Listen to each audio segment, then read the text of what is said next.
Assalamualaikum warahmatullahi wabarakatuh. Gimana kabarnya anak-anak?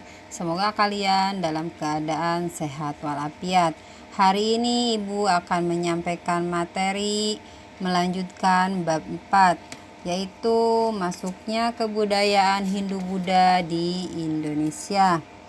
Tujuan pembelajaran kali ini adalah kalian harus bisa mendeskripsikan perkembangan masyarakat Indonesia pada masa Hindu-Buddha. Masyarakat Indonesia pada masa Hindu-Buddha. Masuknya kebudayaan Hindu-Buddha di Indonesia, hubungan dagang antara India dan Cina semula dilakukan melalui jalur darat yang dikenal dengan jalur sutra, melewati Asia Tengah sampai ke Eropa. Komoditi utama yang diperdagangkan kain sutra dari Cina, wewangian, dan rempah-rempah. Lalu dialihkan menjadi jalur laut dari India ke Cina yang terdekat melalui Selat Malaka. Kepulauan Indonesia menjadi daerah transit atau pemberhentian. Terjadilah kontak hubungan di antara keduanya, yaitu Indonesia India dan Indonesia Cina. Hubungan kedua bangsa itu menyebabkan pengaruh Hindu-Buddha yang berasal dari India berkembang di Indonesia.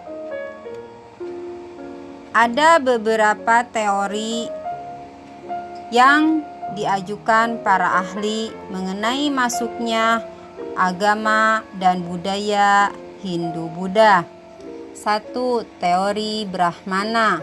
2. Teori Ksatria. 3. Teori Waisya. 4. Teori Sudra. 5. Teori arus balik. Nah, kalian dengarkan pemaparan satu-satu tentang teori tersebut. 1. Teori Brahmana diungkap oleh J.C. Vandler, mengatakan bahwa kebudayaan Hindu-Buddha India yang menyebar di Indonesia dibawa oleh golongan Brahmana, didasarkan pada prasasti-prasasti yang menggunakan bahasa Sanskerta dan huruf Pallawa. Yang kedua yaitu teori Ksatria. Ada 3 pendapat tentang teori Ksatria, yaitu 1. C.C. Brooke menjelaskan golongan ksatria turut membantu dalam masalah perebutan kekuasaan dan memberi bantuan kemenangan salah satu suku di Indonesia yang bertikai. Sebagai imbalannya, boleh menikah dan tinggal di daerah tersebut. Hal itu para ksatria dengan mudah menyebarkan dan berkembangnya tradisi Hindu-Buddha dalam kerajaan Indonesia.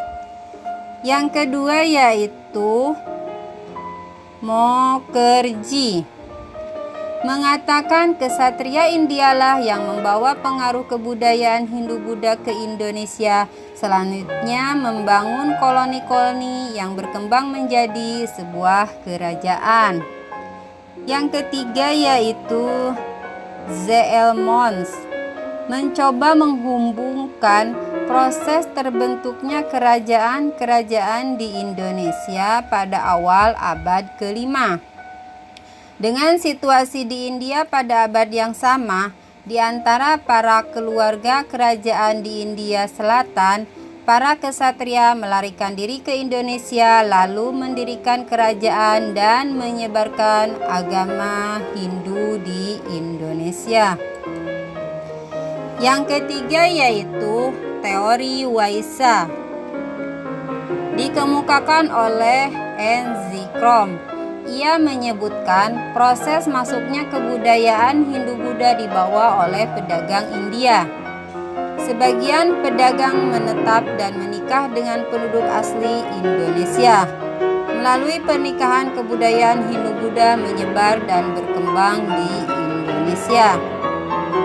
Yang keempat yaitu teori Sudra, dikembangkan oleh von Faber, yang mengungkapkan peperangan yang terjadi di India dan golongan Sudra menjadi orang buangan dan kemudian meninggalkan India dengan mengikuti kaum Waisa dan berperan dalam penyebaran budaya Hindu di Indonesia. Yang kelima yaitu teori arus balik, dikemukakan oleh P.D.K. Bose. Banyak pemuda Indonesia belajar agama Hindu-Buddha ke India dan kembali lagi ke Indonesia. Setelah kembali, menyebarkannya ke masyarakat Indonesia. Nah, anak-anak, sekian materi dari Ibu. Kalian kerjakan tugas mandiri sebagai berikut. Sekian pembelajaran hari ini. Semoga bermanfaat, selalu bersemangat dan jaga kesehatan. Selamat belajar. Wassalamualaikum warahmatullahi wabarakatuh.